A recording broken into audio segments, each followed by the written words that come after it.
goes over the top of Laviolette and Anders Olsen.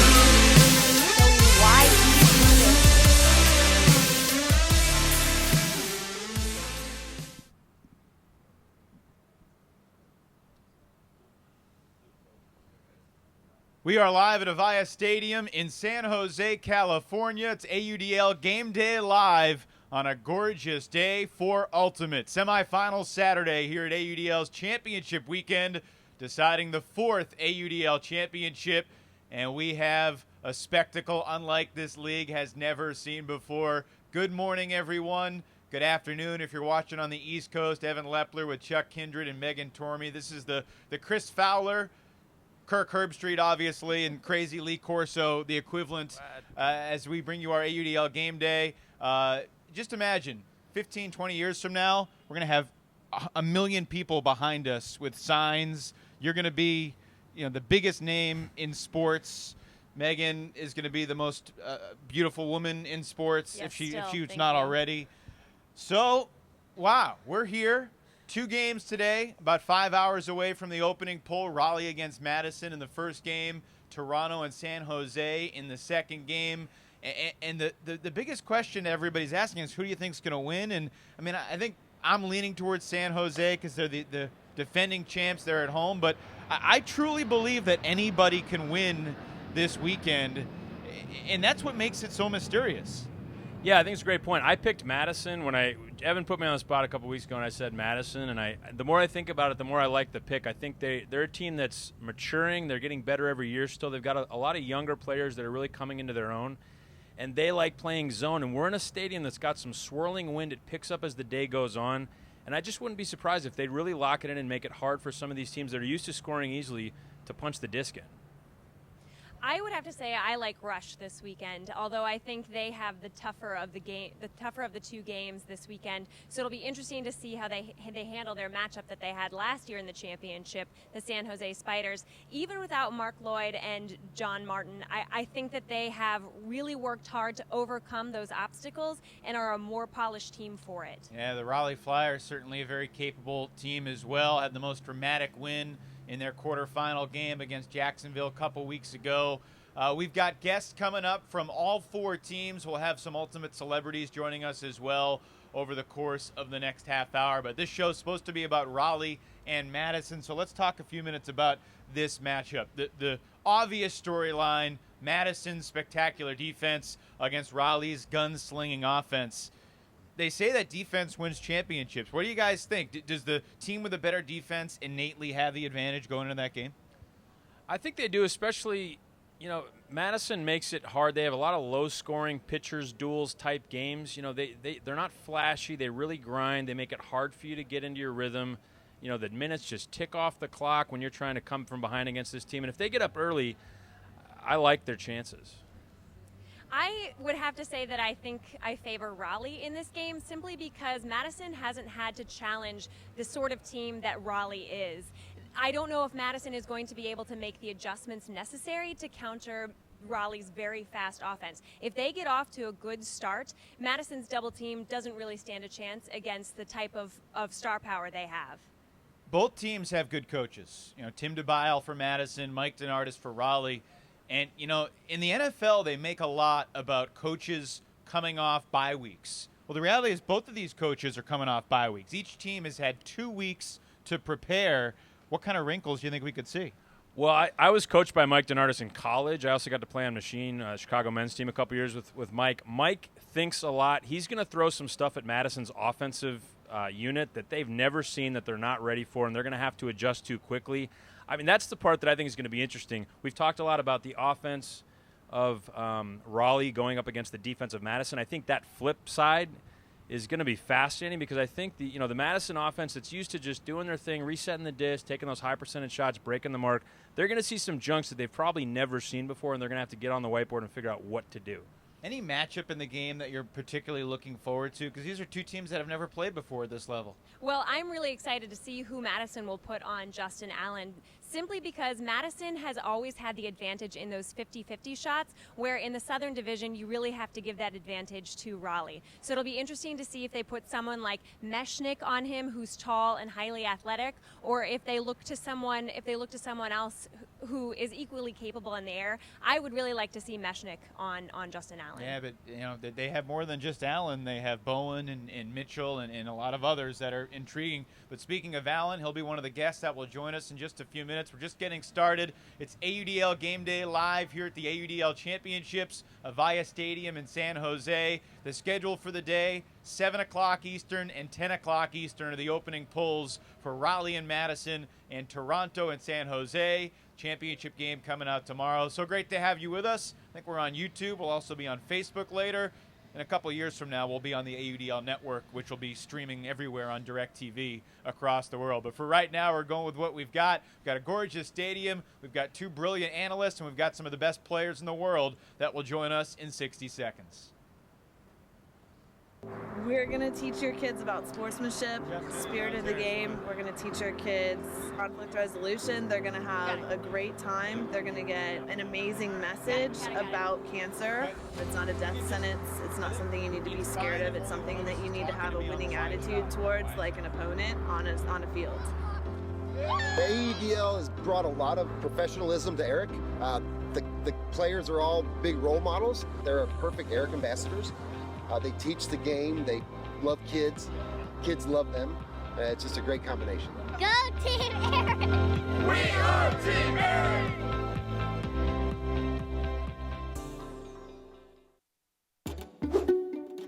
Zipcar is the world's largest car-sharing network, providing the freedom to go where you want, when you want, with the wheels you want.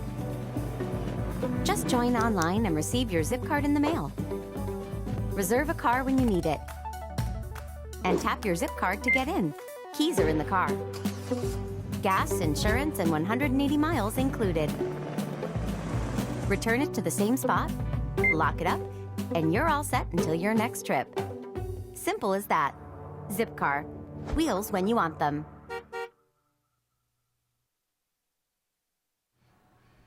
Could not ask for a better day here at Avaya Stadium. The rumor is the wind picks up as the day progresses. So that would happen here yesterday as they were setting up everything for the Spirit Challenge. Very pleased to be joined now on the set by my color analyst Chuck and Megan, and also two members from the Southern Division champs, the Raleigh Flyers. To my left, Justin Allen. To my right, Terrence Mitchell. Guys, welcome to the set. Let's go back a couple weeks. You guys had a pretty scary game against Jacksonville. Justin, was there a doubt in your mind that you'd be sitting here today with us? Honestly, 40 seconds left when they had the disc. We put on a quick double team, and they crossfield hammered it and tried to dump it. And when they hit that crossfield hammer, I thought we had lost it at that point. There was 35 seconds on the clock, and unfortunately for them, quick throwing error led to our momentum. And but I was just happy to have that opportunity to fight back in overtime. And the team, it was a great team win for us. Terrence, how long after the game did it take for you to calm down over the emotions of that day? I would say probably, I think the whole night. I might have been up the whole night until the next day when we had practice. But it was great because when the guy went back for the dump, like Justin said, when he went back for the dump, I was like, oh, man, he's wide open. And I was like, oh, this game. And then he, slipped out his hands. And then we ended up winning. And once it slipped out his hands, I was like, oh, we got a chance. I was like, we're probably going to win this now. So it was, but it was definitely fun. And I was definitely, up all night, I think, that Saturday night. What's it like for you guys playing against Jacksonville? I mean, they're the most physical team I've ever seen, and that game was really an epic game. What was it like for you battling, especially in the deep space against some of those big guys? Well, it was okay. They definitely were physical. A lot of times just standing there, they would just, I would say, just not armbar, but they were bumping me. They were definitely checking me, just not doing anything. So I had to adjust as far as getting open, because I can't. I'm not a big guy, so I can't just body him up or body him back. So I would have to do cuts and everything to get open on him.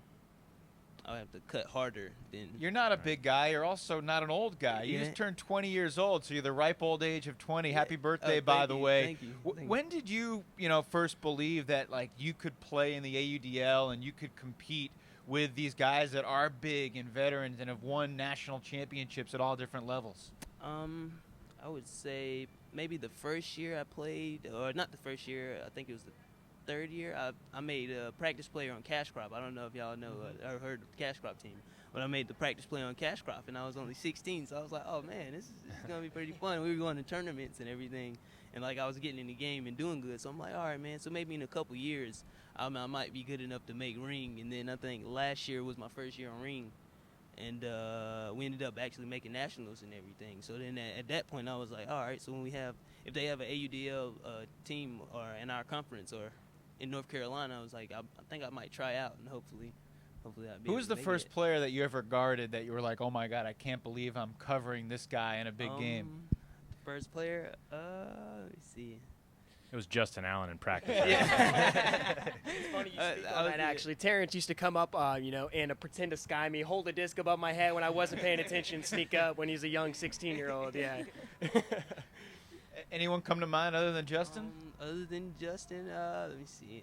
A hard guy to guard. I guess you're an offensive player, aren't you? Yeah. No, but I would say other than Justin, I would say Matt Smith was a pretty tough matchup. He's quick. He's quick. He's quick. Definitely second in the league in goals this year in the AUDL in his first season with Atlanta. Let's talk about the game against Madison coming up in about 4 hours and 45 minutes. You've had a couple weeks to prepare. I'm sure you've watched some film. What stands out to you when you look at the Radicals on film? Well, we all know about their zone, right? Their zone, they have a couple of variations of it. They have a 2-4-1 and, a couple different variations they can do with that. I'm honestly expecting to look at something new. I think they're going to come out with something that we haven't quite seen before. So while it's been beneficial to look at their zone and, see the defensive and offensive sets they've been running, you can't always prepare, for the unexpected. So, I know a lot of their players from the time I spent on U23, and I just know they have great players and all-around players. So I'm really looking forward to going against them. I know it's going to be a tough test, and it's always fun to play somebody out of division. So, yeah. I know how important it is for you guys to get off to a good start, especially offensively. What have you talked about specifically that will help you get that offensive glow going to counter the Madison defense? We've been focusing on getting ourselves in the zone with a few different kind of exercises. For example, what's important now, getting ourselves in the moment and just realizing, hey, it's a possession by possession. Just get the disc in your hands, feel it, control what you can control. And that's been helpful rather than kind of going out there in the first few points and letting it all loose. So we kind of want to adjust a little bit more as the game goes along, but we know we're never out of a game. So, even though we may get down in the beginning of a game, we don't consider ourselves out ever. So. Who do you think has the best coach today? Oh, you're going to do that to me. It's my coach. Of course it is. Coach Mike. Everybody calls him Donardis. Hey, he's got the hardware to prove it now with the college national championship. But he was actually my first captain on a club team, and it's been nice learning from him. What do you think he does well? I got a chance to be coached by him in college briefly when he was still cutting his teeth. What do you think he does particularly well for a coach? Everybody does a lot of the same sort of things as far as practices and calling lines and coming up with a play, but what do you think maybe are his strengths as a coach? I think he really spends a lot of time thinking about the game, which obviously, most coaches do, but, he sees the game really from a defensive perspective, and I really think that's where games are won. So having a defensive-minded coach helps me strategize, and he gives me tips and things like that, and understands, and he really can break down footage to where it's easy to understand what he's trying to talk about. And bottom line with Mike D, there's no BS. Okay, it's his. You got to do it. You got to do what you got to do. It's all about the system and the team. So buying into that, kind of brings us closer together. Got to wrap up the segment real quick, but when Justin mentioned that there's no BS from Mike D, you could not have agreed more. I feel like there's an example where he sort of, taught you a lesson. Oh, definitely. Anytime we're late or anything to practice, or if we don't fill out a workout doc, so we have docs that we have to fill out every time we do workouts or anything. If we don't do that, then we'll have extra running and all kinds of stuff during practice. And it's not fun at all. It'll be maybe 90 degrees outside, 95 degrees, and practice will be finished. And it'll still be everybody on the line. It's time to. So I'm sure you guys all now fill out the workout doc in a timely manner. Oh yeah. My sources tell me otherwise. Terrence and Justin, thanks so much for joining us. Good luck today, and appreciate you stopping by. We'll let them go. We'll be back with a couple Madison Radicals to get the other side of the story when we come back here on AUDL Game Day Live. Great stuff. Awesome. Thank you. Style with engagement. Style with confidence. Style with consciousness. style with vibrance. A wave of social change being born.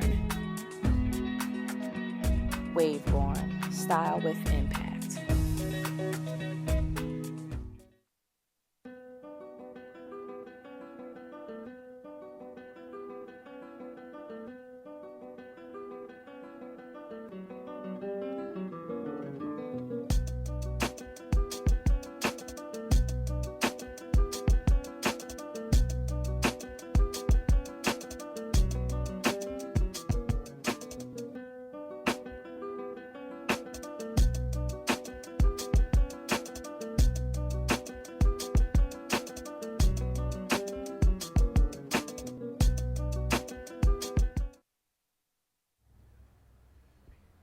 Back at Avaya Stadium, joined by a couple Madison Radicals. It's Andrew Brown and Kevin Brown joining us here on the set. Guys, welcome.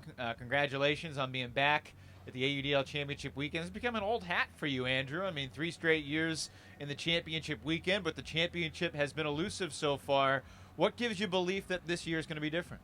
Well, each of the first 2 years, we lost games that really felt very winnable for us. So I think this year it's about just cashing the check and making it happen. I mean, yeah, like I said, those were winnable games, and we think this week the Raleigh game is very winnable for us. I know you believe that this year's Madison team is the best of the 3 years by a considerable margin. Why is that the case? I'd agree with that. We still have the same Madison core that we've had all these, the first 2 years of the Madison Radicals, but we've picked up a handful of other players, including a guy like Jay Frood from, far away Kansas City. He traveled a long way to come play with us, and he's a tremendous asset for our team and big pickup for us. So we've gotten stronger and stronger every single year. Go from Andrew, the savvy veteran, to Kevin, his younger brother, the athlete between the two, fresh off a gold medal in London. Congratulations on that. As one of the leaders of the defense, what's it been like to add a guy like Jay Frood into your defensive lineup? It's been awesome. I mean, he's a true athlete, and he makes plays for us. He really just adds another dimension to our D-line. I mean, we always trust him to go out there and make a play, get a layout D, get a sky.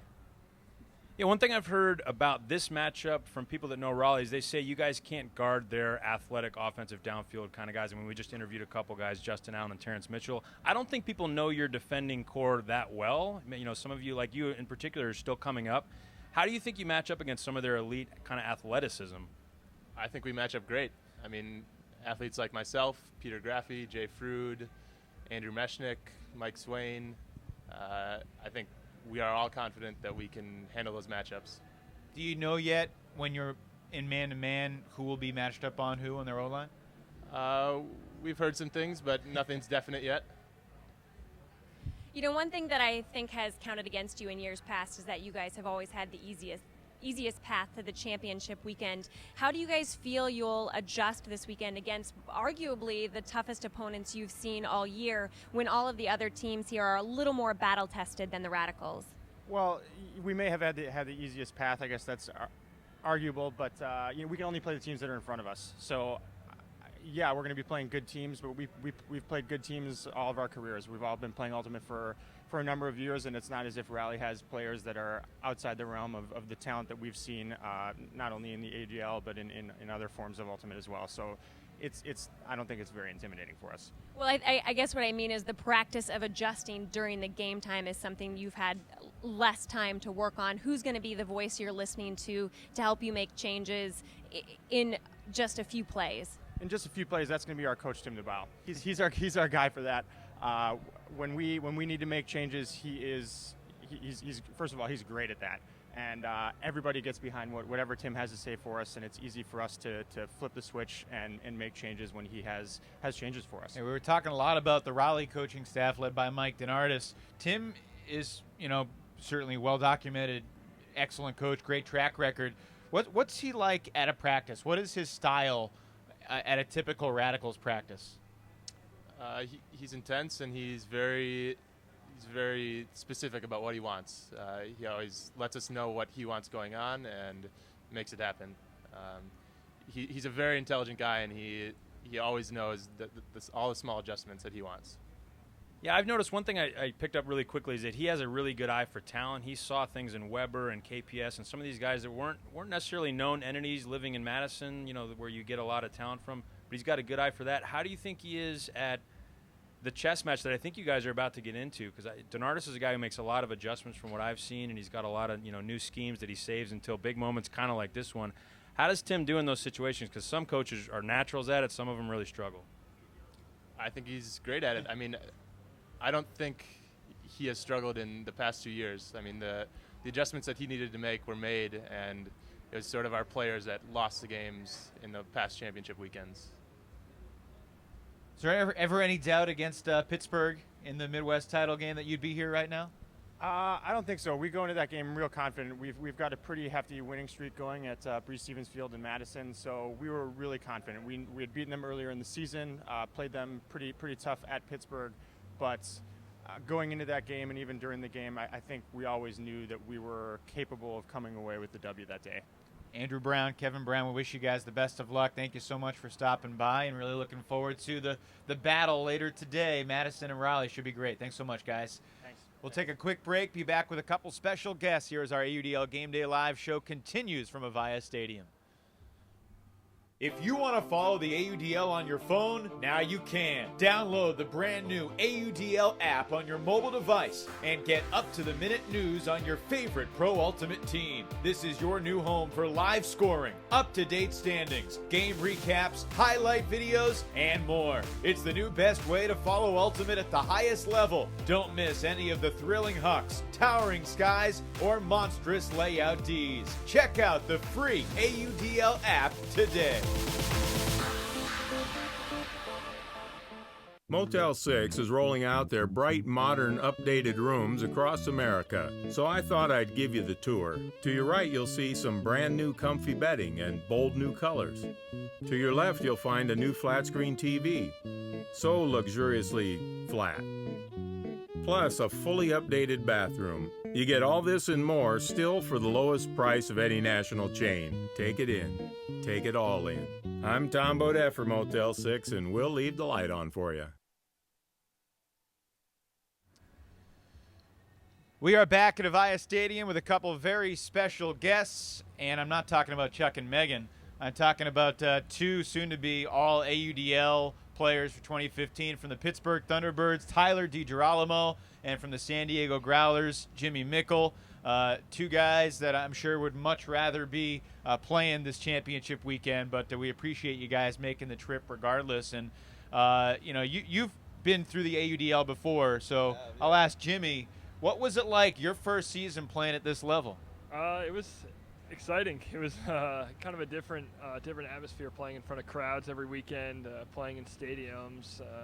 Kind of having a whole fan involvement with the team was really cool. It was a little bit of an experiment for me because I was playing with an out-of-town team, so people I hadn't spent a lot of time with. But so that took a little time to adjust to. But I definitely loved my experience. But like you said, Tyler and I were just joking about how we'd rather be playing. Yeah. What about the logistics of your week-to-week travel, living in Colorado, commuting, on Fridays typically or Saturdays to either San Diego or LA or the Bay Area or the Pacific Northwest? Yeah, it kept me busy, that's for sure. I didn't miss a game this year, so I was proud about that. But it was, go to work on Friday, fly out that night.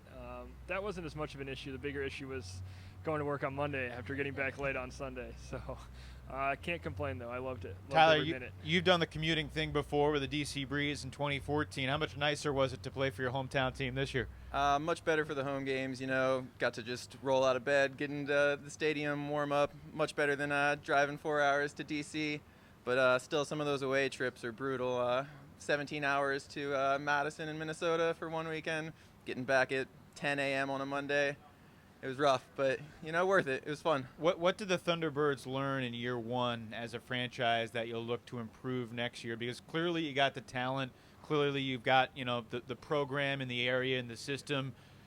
I think you guys might be the best team that's not playing this weekend. I'm sure that's tough to swallow, but at the same time, optimistic for the future. No, it's definitely a bright outlook for our team. I think the general managers did a great job this year. Like, our fan experience in Pittsburgh games were great. averaged 500-600 fans per game. You know, it's awesome to play in front of a hometown crowd. I think they're only looking to improve from there. You know, our coaching staff's great, improve on that, but I have faith that we're going to do good things in the near future. So you're a guy I saw play in college at Pitt, and I've seen play in the past, for DC, for example. And when I thought of you, I always thought of you as a deep striker, a guy who's going to be catching a lot of goals, dominating people downfield. And this year you just shattered assist record after assist record and led the league. How do you explain that? I got to take some more liberties with my throws this year. I think people were okay with that on my team, but those stats might be a little bit inflated. You know, if you looked at average yards per assist, it might be a little bit lower. Some of our throwers maybe couldn't reach the end zone, and I got a couple of short assists, but I was taking some more shots, getting comfortable with my throws, progressing as a thrower, as a player. Only starting in college 6 years ago now. I still think that's the biggest area that I can improve on my game. So it's nice to get to do that in the AUDL this year. Something I think that both of you have in common is that you were starting in a franchise that was new and your entire team was looking up to you to help kind of lead the way. What was that like to be playing in a franchise that was just starting out and having so many people relying on you to help bring glory to your team? Well, I enjoyed it. I don't know if I'd go quite that far. If it was all on my shoulders, there were a lot of other good players and people involved with the organization. But, I kind of like the challenge. I like playing on a team that, has high expectations and is playing in a really good – we played in the West Division with a lot of other good teams. So, I don't know. I think it makes it more fun when you have those expectations and you kind of, you want to live up to them. Jimmy, was it hard for you to be a vocal leader and be, constructive and intense and perhaps negative at times with guys that you didn't know as well, that you hadn't been, playing with like your college teammates for a long time? Yeah, I think it was definitely difficult for me the first couple weeks at least. I had multiple people come up and kind of ask me to do more of that because, I don't want to be that guy that comes in and tells people how to do things or what I think is wrong or right. So, but throughout the season, I play with those guys enough where, by the midpoint, we were all pretty comfortable with each other and telling them what we were looking for or what we expected from each other. So it definitely got better throughout the year. Now you guys are both big Ultimate fans. Let's talk about the two games we got today. First of all, Madison and Raleigh. What's it like playing against Madison and just the quirky things that they do? Playing in Madison, against Madison, pretty tough game. Their crowd is really good. They get into the game. And then Madison does a lot of unique things on defense and on offense that make it a challenge to play them. I know they practice their zone a lot, utilizing the double team, utilizing different things that people aren't familiar with, which is tough to adjust to if you haven't seen it before. And then on offense, they're just steady. They're not going to make any mistakes. All their handlers are possession-oriented, and it's a tough team to play against, honestly. If we're being honest, when you have the disc in your hands on the field, are you really excited when you're double teamed because someone is open? Yeah, if I can see the double team coming early, it's pretty good because somebody's going to be open and you can just hit the open player. But if you get 2 6'4" guys double teaming you and they get that really set, it can be a struggle. It's a tough thing to deal with, but if you see it early, I like it because you always know somebody's going to be open, and over the tops are always a little bit easier. Yeah, speaking of over the tops, how do I learn to throw a hammer like you throw a hammer? I've never seen the kind of range that you have. That's a good question. I spent a lot of time practicing it. I think probably my background in tennis helped a little bit with it. The serve motion. I've seen a lot of people pick it up really quickly, but I guess I'm just lucky in that regard. I got a little extra distance than most people. I think what he tried to say is if you spent as much time practicing your hammers as you did doing your hair, you would be in really good shape. Please don't look at me right now, please. Jimmy, playing against San Jose, they won the championship last year. You guys played them close once. They beat you a couple times, pretty good as well. What is the most difficult thing about going against them? I think the most difficult thing is how good their offense is. They have weapons all over the field. You can take away Bo, you can take away Simon, and they still have other guys that can come in and go score goals and would be the top guy on any other team. So I think the hardest thing is, if you get down a break or two against them, it's really hard to get those back. It's just they don't give you the disc, and it's hard to take it away when they have that many good players out there. What is the defensive strategy going against them? We did what we could to make their offensive points hard. We tried to not give them 2 or 3 pass scores, like try to not let them just huck to Bo and Simon and get those easy goals. So we just did what we could to try to make them throw a bunch of passes and hope they make a mistake on one of them, I guess. So that'd be kind of my advice. And I'm sure that you know more about San Jose than you do Rush, but one thing that the Spiders said they feel they have over Rush is depth. Do you think that even with their best matchup against guys like Simon Higgins and Bo Kittredge, that Rush have what it takes to beat them? I think the Rush are really good. I think that they can absolutely beat the Spiders. I would just be weary in front of a hometown crowd. If they get down a couple, they'd be in trouble. But I think the Rush, have a ton of great players. They might not have the same top-end talent that the Spiders do, but I think that overall they are, just as strong as a team. So, but again, if they get down early, I think they'd be in some trouble. But I think get up a couple early and they could be in for a good game. So who do you guys like in the finals, and who do you think is going to be the AUDL champ when we wrap up the weekend? That's a good question. I'm probably going to have to go with Madison in this first game. I respect them a lot as a team. Midwest bias right there. Probably a little bit, yeah, and it would help the salt in my wounds currently if they made it to the finals. And then in the other game, I would probably have to go San Jose. They're just very deep, very high-end talented. And then finals, I think San Jose is going to take it. What do you think, Jimmy? I'll take San Jose to win over the Rush today, but I'll take Raleigh over Madison. I think that their offense is more high-powered offense than Madison has seen all year. Not a shot at Tyler or the Thunderbirds, but I think that Raleigh is kind of a different team than they've played all year. So, and then in the finals, I'll take the experience of the Spiders and the hometown advantage. So, go with the Spiders also. So you guys both like this. Before we let you guys go, I understand you'll both be involved with the AUDL Spirit Challenge, the charity challenge. Have you guys, investigated the course yet with the accuracy and the zip line? Are you prepared for what's ahead of you today? So this is the first time we've been to the stadium. We saw it walking up here. We saw the accuracy challenge, the zip line, and then I know there's a distance component. I'm not looking forward to competing in the distance component against Jimmy, so hopefully I can make it up in some of the other aspects of the competition. Are you going to be trying to ride the zip line, Jimmy? That's what we were joking about, how we might be asked to throw, but we kind of would rather ride it. So I guess we'll see who we get matched up with and how they see our best chances are of winning. Yeah. But, we're both pretty competitive people, so I've been trying to tell Tyler he doesn't stand a chance. Wow. Trash talk. Charity challenge, trash talk. Breaking out. Well, we appreciate both you guys joining us and being here. Hope you have a great weekend. I'm sure you'll talk to you a little bit more as the weekend progresses. A lot of fun watching both the Thunderbirds and the Growlers this year, and who knows, maybe we'll be interviewing you guys as championship combatants in the 2016 AUDL Finals. That'd be fun. Yeah. Tyler DiGirolamo, Jimmy Mickle. We're about halfway through our AUDL Game Day live show. We'll talk to folks from the Rush and the Spiders. Also, a few more special guests set to join us as well as we continue from Avaya Stadium on semifinal Saturday here at the AUDL Championship. We're going to teach your kids about sportsmanship, spirit of the game. We're going to teach our kids conflict resolution. They're going to have a great time. They're going to get an amazing message about cancer. It's not a death sentence. It's not something you need to be scared of. It's something that you need to have a winning attitude towards, like an opponent on a field. The AUDL has brought a lot of professionalism to Eric. The players are all big role models. They're perfect Eric ambassadors. They teach the game. They love kids. Kids love them. It's just a great combination. Go Team Eric! We are Team Eric!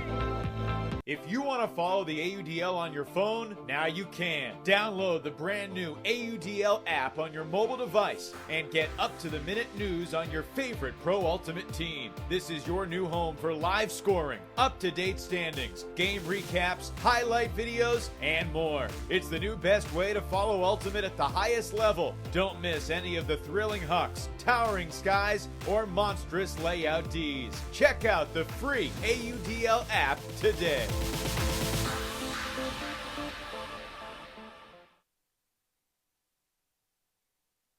On semifinal Saturday here at the AUDL Championship Weekend in San Jose, California. Gorgeous conditions for the AUDL semifinals. Welcome to Game Day Live.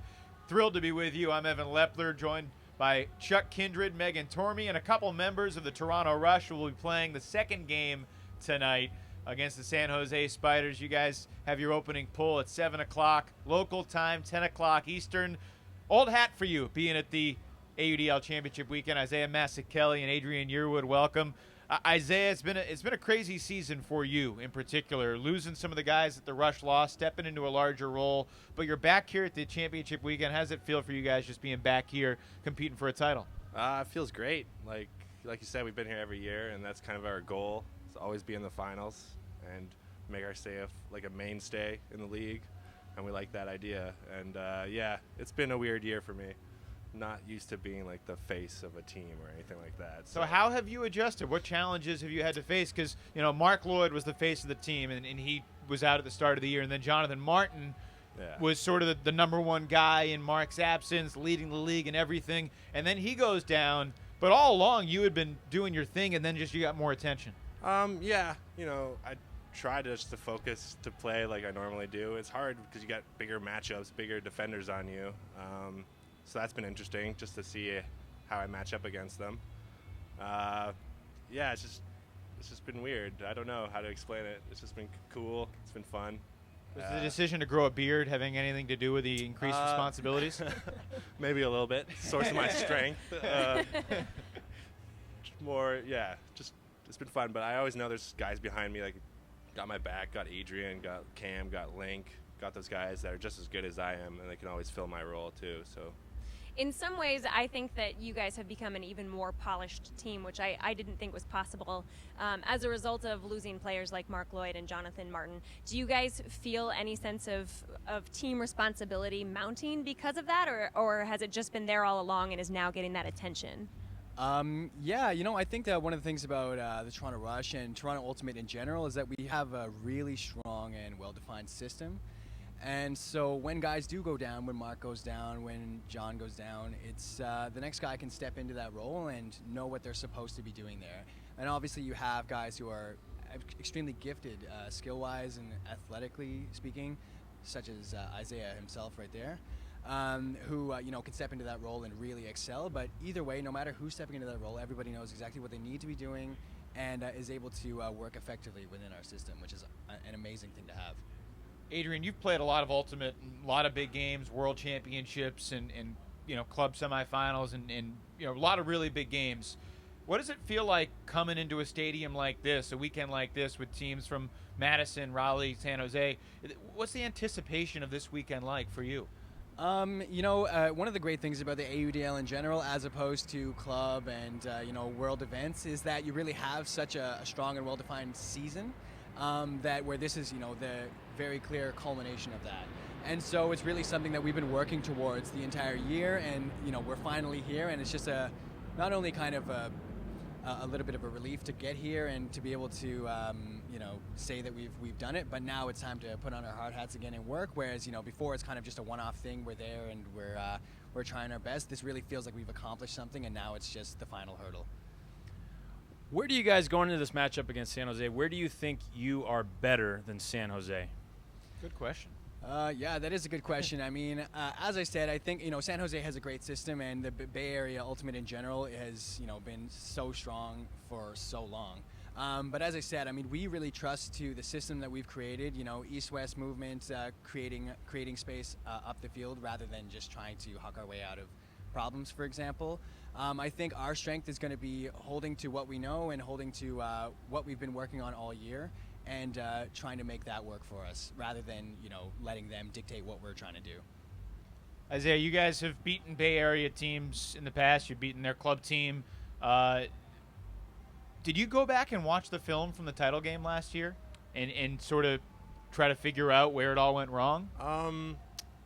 Yeah, I watched it last year. I didn't watch it this year. A lot of guys have. But I think it was mostly last year was a mental kind of aspect to it, and we just kind of did it to ourselves, and we lost the game on ourselves. So basically this time around we got to be really mentally strong, just be prepared for what they throw at us, and just try to run our system like Adrian said and try to fight our way out of it.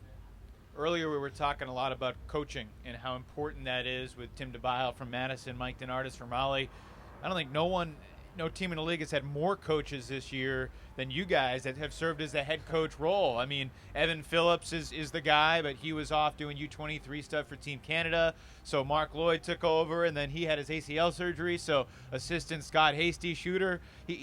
What's it been like having so many different voices, and how do they differ in styles, the three of those guys? Yeah, there's definitely different styles of coaching. Evan's definitely really high Frisbee IQ. Not the best public speaker, but very high, very intelligent dude. Same with Shooter. And Lloyd, they all know the game really well, so it's easy for them to explain things. And yeah, I don't know. They're when we have practice and when we have tournaments in the past, those are like kind of the three guys that are always talking. Same with John Martin. They're always voices in our huddles and everything, so it's just a voice we always hear, so it's easy to recognize that they're the leadership. Which players are the most vocal leaders on the Rush? I would say Mark is definitely, even though he's not playing, he's still on the sideline every single game. He's pumping us up. He's, one of the real emotional centers of our team. I'm trying to think of who else is really vocal. Andrew Watts is a guy that probably a lot of people don't really know, and but he is a fantastic energy guy that we have our team, who really is able to pump guys up. He's hilarious. He's always keeping guys, focused and energetic and dialed into the game. I would say those two guys are our two real emotional, centers. We're keeping you from practice right now, aren't we? Yeah, a little bit. You guys are having a little walkthrough this morning? I mean, we're talking about practice, right? Not the game. Not the game. You guys have any thoughts on the Raleigh-Madison matchup and what you expect to see in that game? It should be a good one. I think the individual play is always fun to watch because teams that rarely get to play each other. It should be exciting to see if Raleigh gets through, see if that first team can make the finals, like the first-year team. But Madison, we've played Madison before. We know they're good, so it's going to be a good battle. When you played Madison 2 years ago, what stands out from playing them in the 2013 AUDL title game? Well, they're an incredible defensive team. I mean, we pride ourselves on our defense, but, they probably even more so pride themselves on their defense, and it shows. I mean, in our title game, I can't remember what the exact score is, but I think it was something like 16-14 or 18-16 or something like that. And, for us, we're, a pretty high-scoring team in general. We usually score, upwards of 25, 27 points a game. So to be held to that low, I mean, it really speaks to their defensive pressure, and, as I said, that's one of their clear focuses, and it really shows in the way that they play. Yeah, I've noticed watching a lot of Madison games that there's not as many scores, obviously, so the points are longer. I can imagine that would be pretty exhausting if you're on the field. Have you found that to be true in these long points? Definitely. I mean, that just speaks to the amount of practice, and I joke, I say we're talking about practice, but I mean, it is so important to have that conditioning, especially when you're playing a team like Madison, who's going to force you to make 20, 25 more throws per point.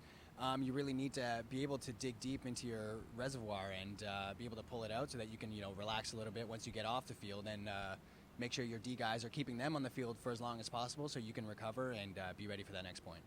Isaiah, we're talking about more of the focus going on you with some of the other guys being injured. Was there anyone, a coach, a leader, a teammate, that sort of came to you and said, we're counting on you to carry a bigger load, or was it just sort of something that you took upon yourself with the player you're becoming?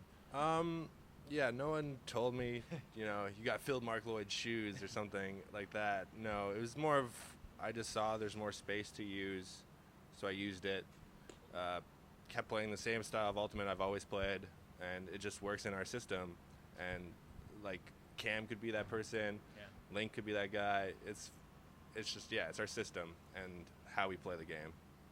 You guys have talked a lot about your system, but I'm sure you have to make adjustments to play a team like San Jose. What specifically are you doing that might be a little bit different from what we've normally seen to counter San Jose this weekend?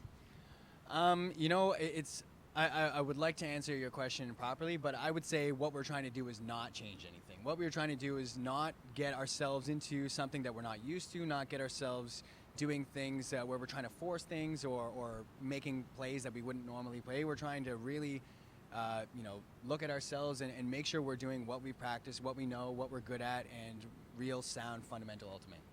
I think a lot of people look at the Toronto Rush based upon what happened last year and think, oh, they don't have a chance. But from seeing you guys battle this year and just knowing how well you've played the last 6 weeks, I mean, you talk about peaking at the right time. You know, San Jose lost 3 out of 5 at one point, lost 4 out of 7 to end their season.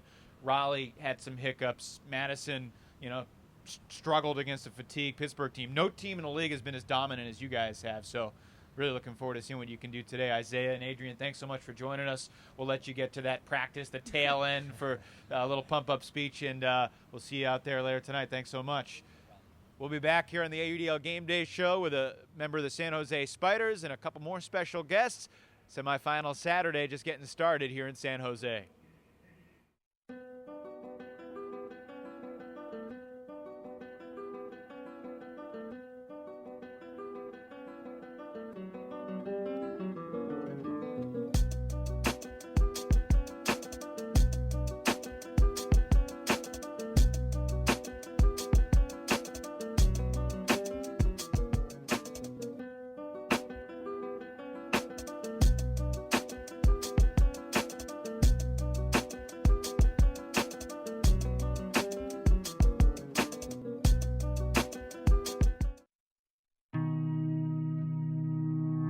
Style with engagement.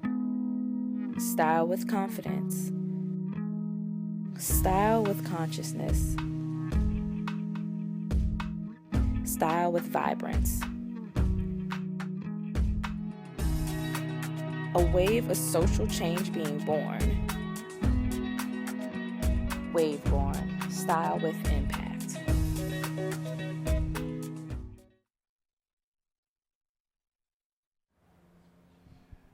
Back at Avaya Stadium. So great to have you with us. Thanks for checking out our AUDL Game Day Live. Who knows what this show could be 5, 10, 15 years from now. We'll have folks, spotty surfing in the background with signs, and who knows. You'll still be around then, right? My life expectancy is a good 20 years, so yeah, should be here. Chuck, Megan, pleased to be joined by San Jose Spider Justin Norden to my left. Appreciate you taking the time. You are a first-year Spider, so you cannot speak to what it was like winning the championship this year, but you can speak to what it's like to join a championship team as a newcomer. What has it been like sort of assimilating into the Spiders system over the course of the season? So I think one thing about the Spiders is the team is so deep. The team has so much talent from the top to the bottom, and so any given point you're on offense or defense, you don't really have to do anything. You can simply swing the disc, make the long pass. Everyone can make the deep passes, make the cuts. So it's really easy to fit in. There's superstars all over the board, but if any given player's out that day, there's plenty of talent to go around. So it's been really easy to assimilate onto the team. Did the Spiders recruit you in the offseason, or did you sort of reach out to them when you were coming to the Bay Area? Yeah, so actually I ended up running into Andy, the team owner, at a pickup game on Stanford campus. So our med school IM team was actually playing and ended up talking to Andy. I knew a lot of the players on the team before from previous teams, and then ended up talking with him and seemed like it would be a good fit. So yeah, that's how I got on the Spiders. So it's a lot of talent on the Spiders, and I'm sure there's different lines, and you play with a subset of those players. Are there any guys that you really, really just click well with, you love playing with? Yeah, so Bo is a ton of fun to play with. He is so fast and so unique. I guess I've played about Frisbee for almost 10 years now, and this is definitely one of the most unique players to play with. Ashwin Joy comes to mind, another handler on the offense, and Chuck Cow, played a lot of reps with them. And again, they make it look easy. You never feel pressure to make that deep shot, make that hard throw. And so I think it's been a lot of fun clicking with them. Another player, Simon Higgins, he's a big reason why I wanted to play on the Spiders. I played with him before on U23 USA team, and he was a joy to throw to as well. So those guys in particular. Clearly, your depth is something that makes everyone know your name so well. But I feel like teams with top-level talent like the Spiders oftentimes overshadow the players who are next in line, and that doesn't seem to be the case with the Spiders. Is that by design, or is that just the natural culture of the Spiders? I think that's the culture of the team. So Kevin, or as people know him, Dollar, he's the coach and the captain running things, and it's very open. In terms of lines and things like that, he'll generally call on offensive and defensive lines, but things are fluid, people go back and forth, and everyone's here to work together. People know the goal. I think the times we've struggled is when we haven't had quite enough players at the games due to some injuries, due to people not being able to make it.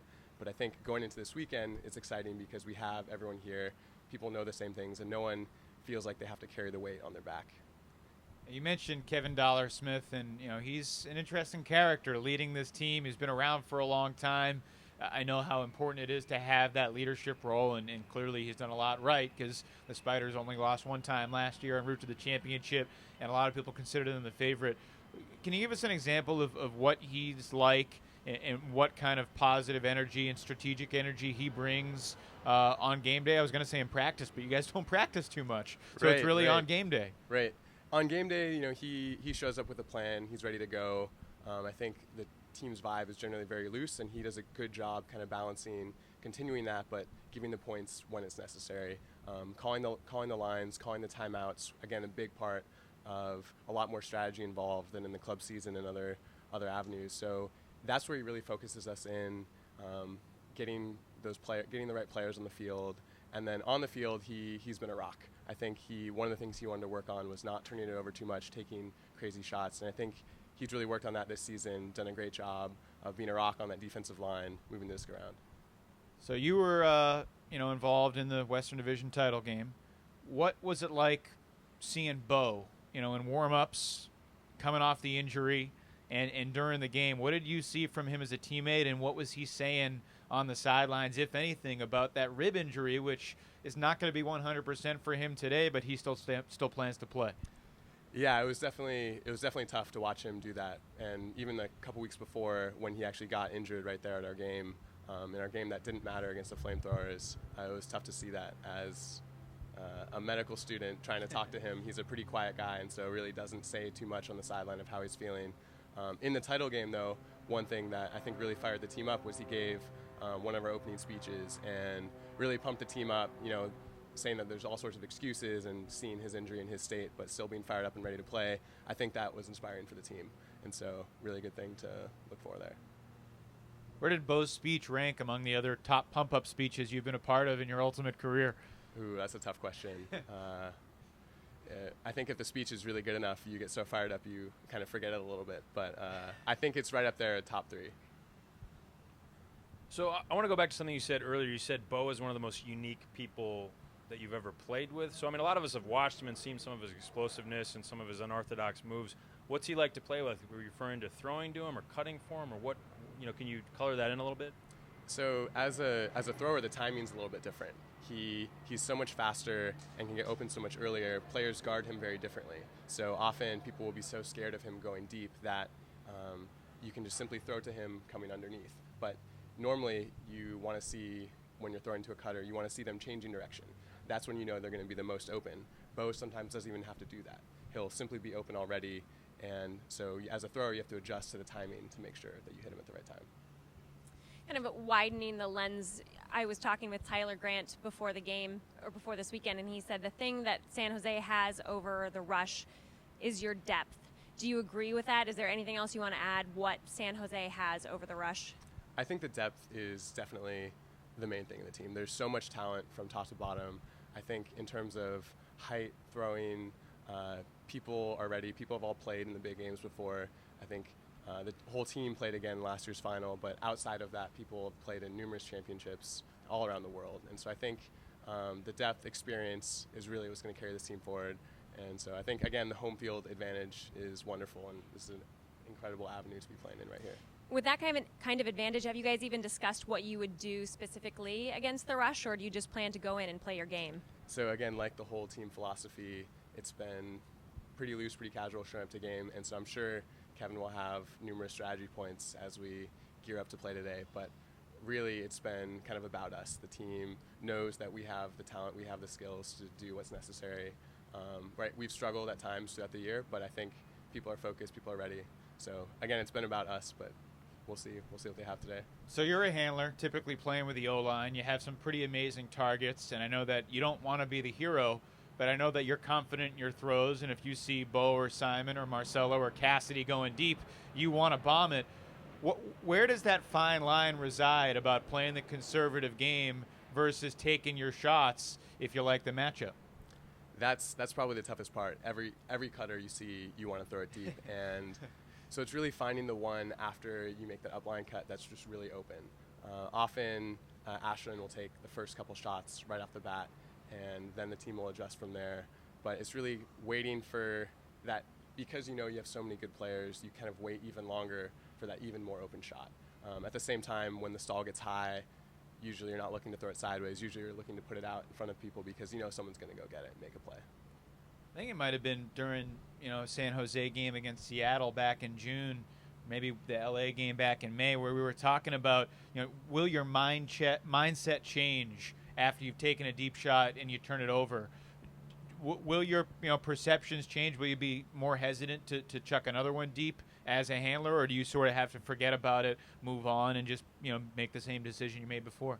I'd like to say you forget about it completely, but the truth is you don't. I think each of those little things stays with you a little bit, and so I think you realize, and often even if it was a good throw, and sometimes there'll be a great D or something will happen, someone will drop it. You as a teammate for that thrower, you want to tell them that was a good shot, make sure to keep making it. So I think as much as you can, you try to rinse it out and play every point completely differently. But like anyone else, I think it stays there just a little bit.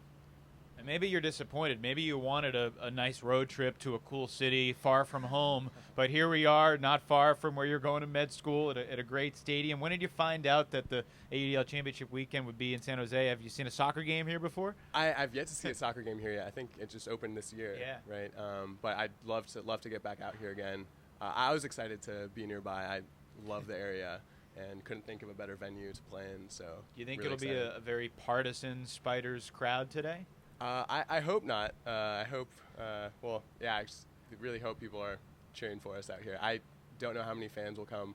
It was tough. We had to play a little bit away for our Western Conference final at the San Francisco Stadium, so we're missing a little bit of our home field advantage there.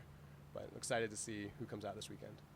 You guys play at 7 o'clock local time tonight. It's 10 o'clock Eastern, and we wish you the best of luck. A championship to defend. Last thing, how much have you guys talked about the championship defense and wanting to win 2 in a row?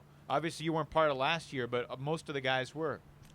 I think the team's really excited. The team knows, I think it's ours to lose, knows that going in. And so I think, people have been seeing it in the background this whole time, but now that it's right here in front of us, I think people will kind of show it a little bit more. So we haven't talked about it too much, but I think people looking at it a little bit more today. It might come up before the game today. Definitely.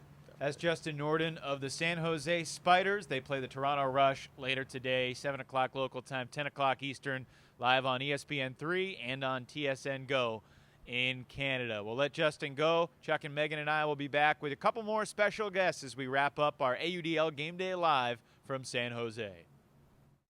If you want to follow the AUDL on your phone, now you can. Download the brand new AUDL app on your mobile device and get up-to-the-minute news on your favorite Pro Ultimate team. This is your new home for live scoring, up-to-date standings, game recaps, highlight videos, and more. It's the new best way to follow Ultimate at the highest level. Don't miss any of the thrilling hucks, towering skies, or monstrous layout Ds. Check out the free AUDL app today. Hi, Tom Bodette. I tried to write this script on my smartphone, but I couldn't figure out how to turn off the autocorrect feature. So you'll have to trust me when I say that at Motel 6, you can still get a clam comforter roam for the loamiest rice of any national chin. You can brook by carving 1-800-4-MOTEL-6 online or with our new mobile applesauce on your phone or toilet. I hate this dock and thong. I'm Tom Bordeaux for Motel 6, and we'll heave the bright on farm you. Close enough. Appreciate everyone who has joined us live on YouTube from Avaya Stadium, home of the San Jose Earthquakes, usually, but this weekend, home of the AUDL Championship and the AUDL Spirit Challenge. There's an accuracy setup. There's a zip line. I got to ride down it yesterday, and it is pretty exhilarating. Great to be joined by the commissioner of the AUDL, along with one of the great ambassadors for the sport of Ultimate, Brody Smith, who's rehabbing his ACL injury. Brody, we'll get to you in a second. Commissioner Gordon, welcome to San Jose. I know this is a weekend that you've been looking forward to. When did you first realize, you were probably one of the first to find out we were coming to San Jose and Avaya Stadium, and what was sort of the mindset in getting AUDL weekend at a place like this? Well, first of all, it was the brainchild of Rob Lloyd. Obviously he thinks big. You can tell just by what's going on with the league and everything that we do. I feel my role certainly, was something that I was aware of and been just tickled to be able to be part of that we're developing something as great as what we're having here today, including what we're doing right now. But everything comes from Rob. I feel like everything that I've done in my career has brought me to this position. It's made it a lot of fun to be part of this, but the vision's all Rob's, and we follow on whatever it is that he brings to the table. Brody. Sorry, I had to tweet that out real quick. My bad. No, I appreciate it. Sorry. We can't get you away from social media for a single second. I just wanted to let people know to tune in if they want to see the show going on. You guys are doing a fantastic job. So, have you been watching the entire show up there, or you've been Snapchatting the whole time? I've been Snapchatting. We did a little live Periscope real quick, let people know what's going down. So there's a lot of things happening this weekend, and I think it's going to be a great weekend for Ultimate.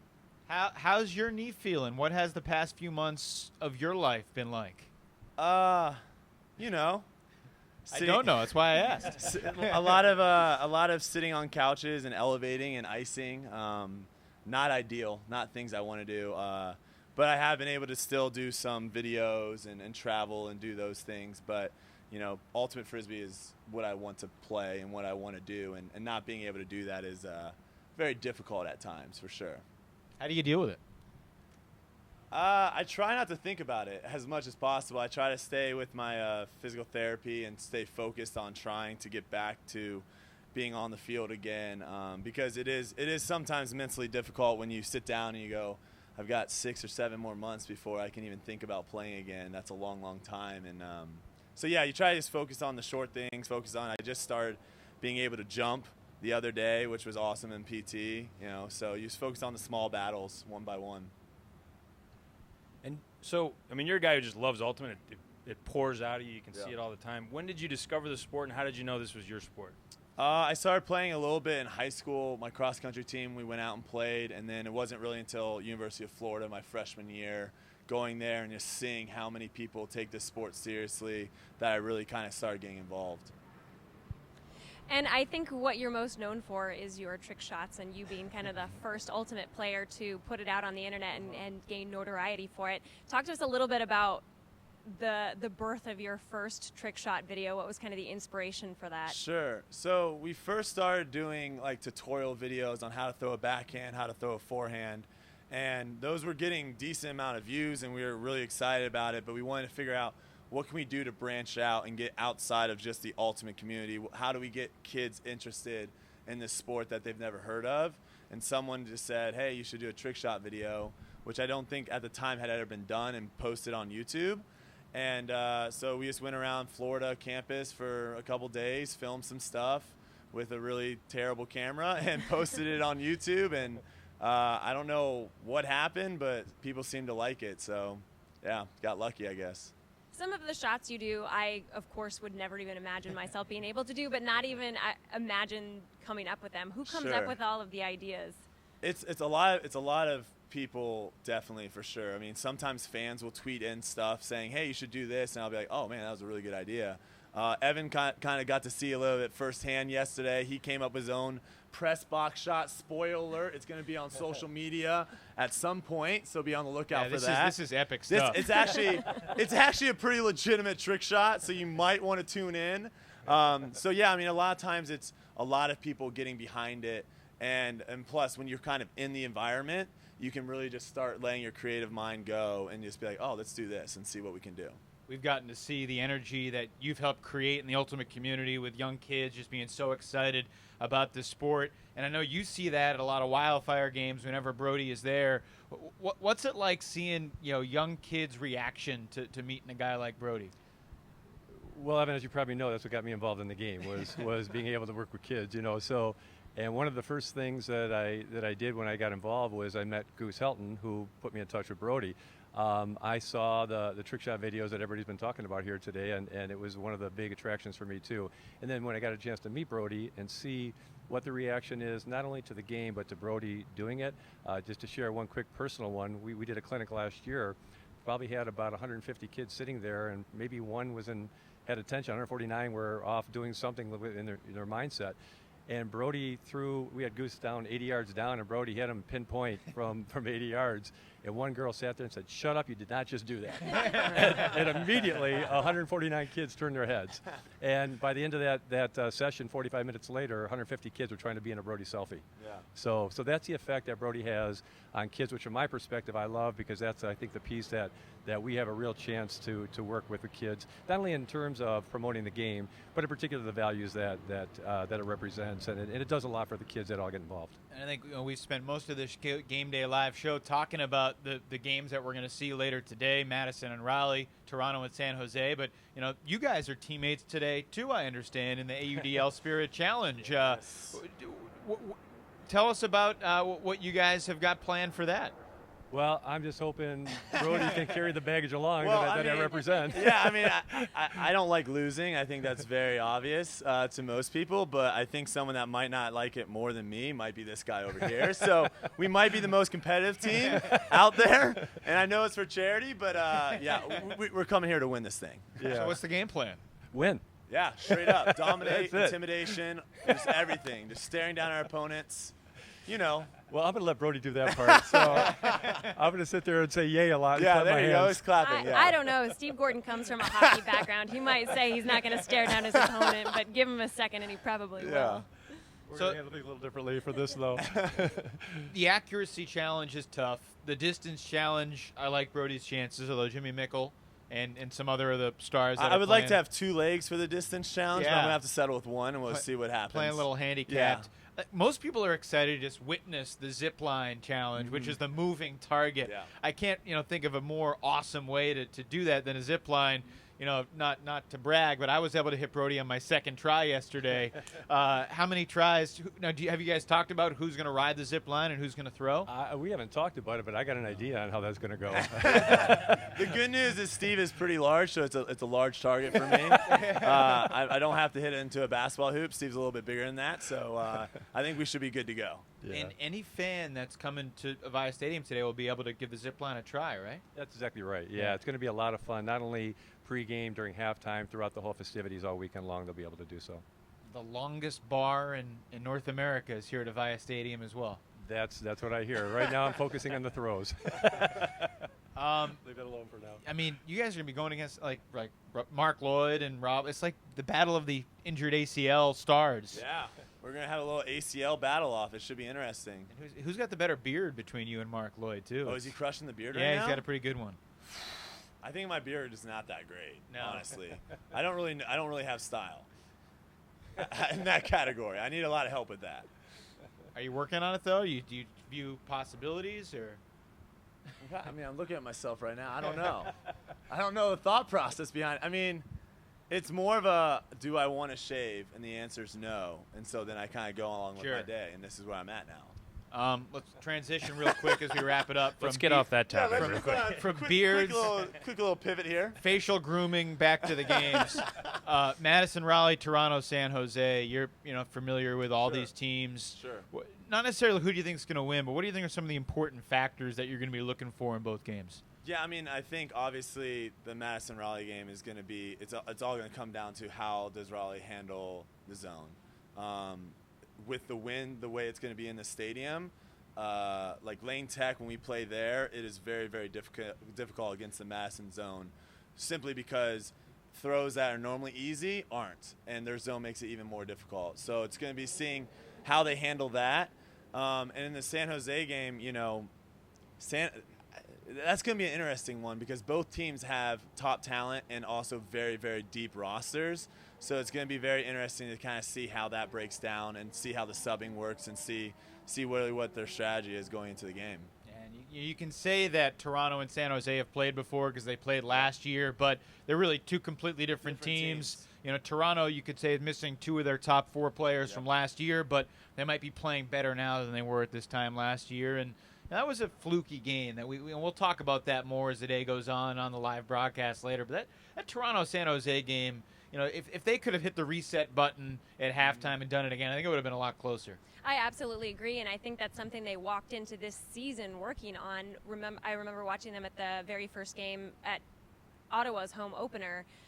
They were tuning in mentally because they realized that was their downfall this weekend last year, and so they knew that they needed to practice that from day one, and I think that's part of the reason that they've been able to overcome the losses they've suffered so far this year. Going to be interesting games later today, 4 o'clock and 7 o'clock local time. That's 7 and 10 on the East Coast. And Commissioner Gordon, this is an unbelievable place to be. I know it's you and Rob Lloyd, but if we're raising expectations, I think we need to go to the moon for next year's AUDL championship because just to keep the gradual ascension. Yeah, well, as I said, the vision usually is Rob, so I'll leave where next year goes to him. We're just getting started the weekend, but we're going to wrap up our AUDL Game Day live show in just a sec. Brody and Steve, thanks so much for joining us. I'll be back with Chuck and Megan for a final thought here from San Jose in just a moment. If you want to follow the AUDL on your phone, now you can. Download the brand new AUDL app on your mobile device and get up-to-the-minute news on your favorite Pro Ultimate team. This is your new home for live scoring, up-to-date standings, game recaps, highlight videos, and more. It's the new best way to follow Ultimate at the highest level. Don't miss any of the thrilling hucks, towering skies, or monstrous layout Ds. Check out the free AUDL app today.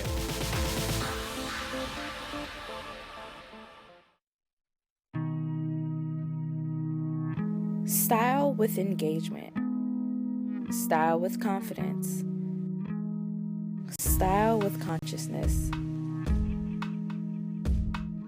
Style with vibrance.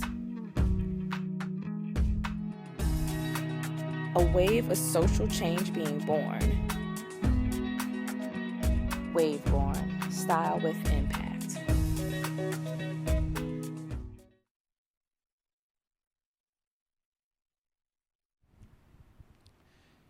And we're back at Avaya Stadium, wrapping up our AUDL Game Day Live, the premiere, the first of many, we hope. Welcome back, everybody. We've had guests from all four teams. We've had stars from around the league, and Mikkel DiGirolamo and Brody Smith. We chatted with the commissioner.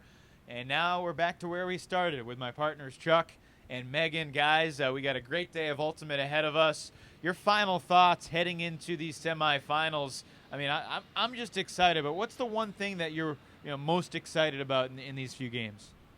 Well, I mean, this is why these guys play all year. I'm excited to see who brings their A game. I'm already seeing from body language that some teams look a little looser and more ready than other teams. And some teams are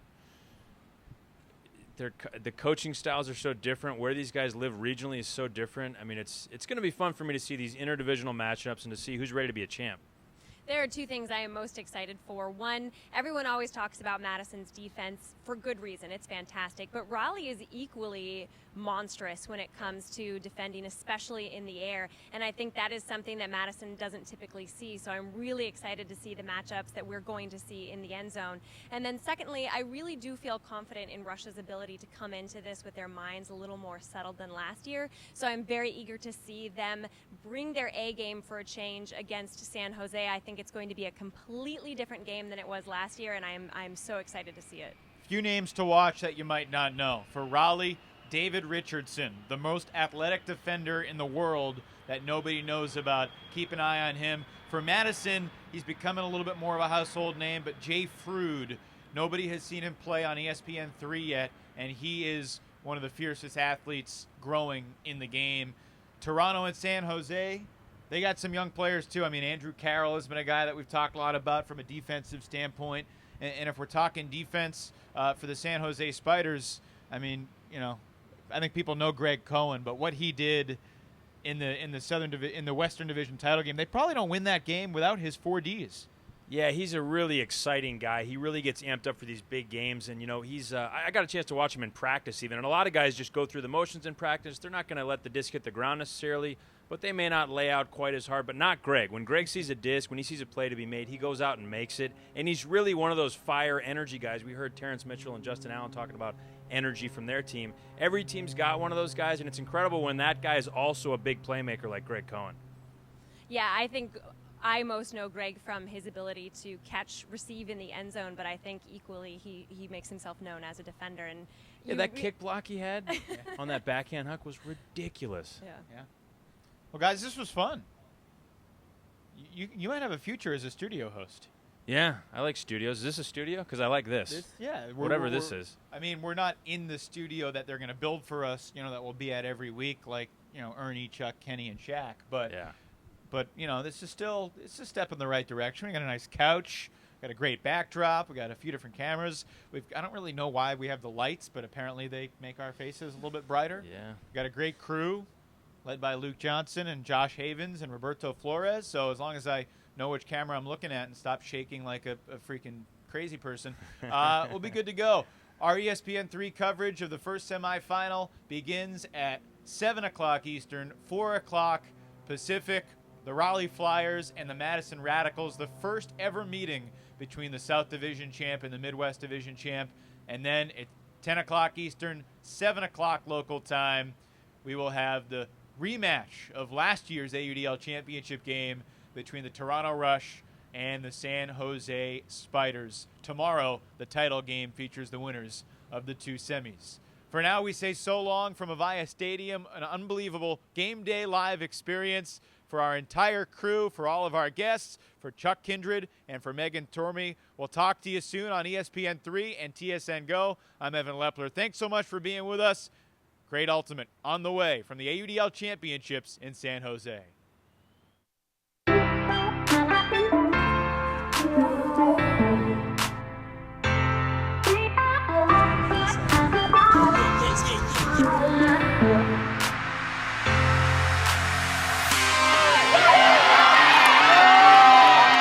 Has been enormous.